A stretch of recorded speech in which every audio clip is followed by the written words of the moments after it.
Hello everybody. I'm a sort of last minute replacement for our communities team in the council. It's not usually a councillor who would be speaking today, but I've been delighted to step in. Steph and Jackie were mentioned earlier on as our two job share communities team. We have one, we think we punch above our weight a bit in Rossendale. I think we try really hard. Where you've got little, you try harder, I think. So a lot of what I'm going to say has already kind of been mentioned by the other two speakers from councils, but it's good to hear that we can all do things slightly differently. Some of the good things we share. For example, the Holiday Activity Fund, we have one in Rossendale and it is run by our Rossendale Leisure Trust. So that is up and coming any time now, ready for the school holidays. I must say as well, the connection, the thread that's running through this is the community joined up, and we have Rossendale Connected. We've all got a slightly different name, but it's all the same kind of theme behind it, which is it came out of COVID, brought lots of volunteers together, partnerships, all sorts of organisations, statutory and voluntary, I'm glad to say, and the faith sector. Everybody came together in COVID and it's carried on, it's left a legacy. A good thing that came out of COVID, I would say, is that we woke up to one another's strengths and support, and that has carried on. We still meet every month remotely, it's a virtual meeting, and we have about 120 people actually signed up in that, and more or less 30-40 joining the meeting every month, different ones, but we are sharing information, we're getting new ideas. You always learn something in this job. I mean, I've been on the council now nearly 12 years and I'm still learning. My background is citizens advice, so I was absolutely delighted with the promotion of their work. We've supported that through the Household Support Fund. Everything we get in Rossendale is proportionately smaller, you see, because we've got fewer people and less deprivation, but we've got deprivation in pockets, and those of you who work in the sector know what I mean by that. So we don't always qualify for the big stuff, but when we do get any funds at all, we try and target.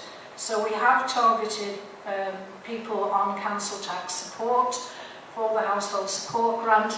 I don't know what the other two councils have found, but we're quite disappointed at the take-up of that. We have to write to everybody who's eligible, and I don't know whether it's because they're getting a letter from the council, if that puts them off opening it or whatever, but you do have to apply for that fund. Even though you are eligible, you still have to fill in a form to actually claim it, and at the moment we've got 1/3 of last weekend, 1/3 of those eligible have actually applied. So we're trying another run, a push on Facebook. Anybody who's here from any organisation in Rossendale, will you please tell people that if they've had that letter, they must act on it, because we won't lose the money, but they will, because we'll just put it into the next round, and that means that the same people may well qualify again, whereas, you know, if they don't all come forward now, then they're missing out, and that is a shame. I really would love a community grocery shop, and I want to talk to Burnley about that, please. I don't know how it would work in Rossendale on that small scale, but I think food banks are great, but I think if you could actually go and buy what you want, make your own choice with your own money, and I think that would be a really good point. Come on, Dad.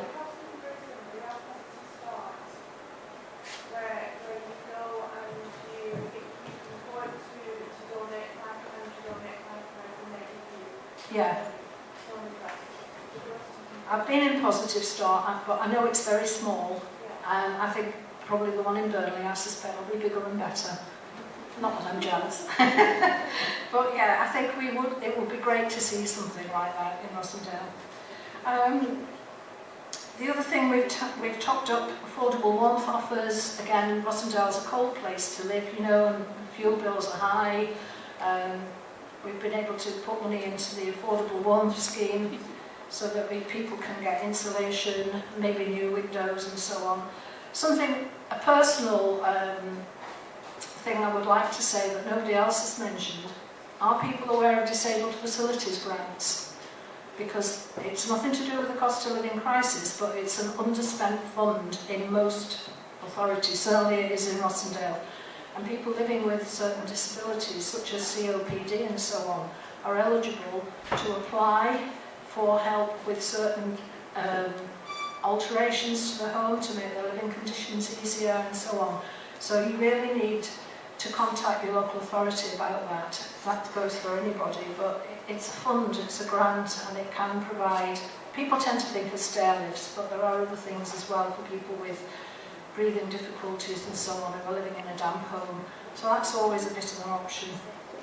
We also, as has been mentioned before, a lot of community centres who absolutely are the backbone of our little groups and organisations were really struggling last winter with their fuel bills. So we put some of our household support money into a few key community groups, looking at Jackie, Ardmore Bottom, ABD, Community Link, I hope. Yeah. How do you keep your community centre going when your bills have gone up 3 and 4 times? So we did put money into that on the condition that they kept going with the being open in the winter and supporting local people. I think that's all I want to say. As I said, it sounds very similar from everybody else. The only thing we have done maybe that's a bit different is we formed a financial inclusion multi-agency group. And we were sort of thinking of calling it anti-poverty and so on, but I think that's a bit of an emotive word, so we called it Financial Inclusion Group. We have produced a leaflet. I'm not sure if it's gone out of print, but it's called Worrying About Money. Support is available in Rossendale. It lists all the organisations that you would expect with all the contact details. We've put it around doctor surgeries, community centres and so on. So I think we've done as much as we can with what we've got. There's always more to do, and as Christine said when she opened this conference today, we shouldn't be here, should we? It shouldn't be like this. We shouldn't have a cost of living crisis. If we get our jobs done properly and things are sorted out, then we shouldn't be here again. I don't think so, but we are all trying our best, and thanks everybody for what you're doing.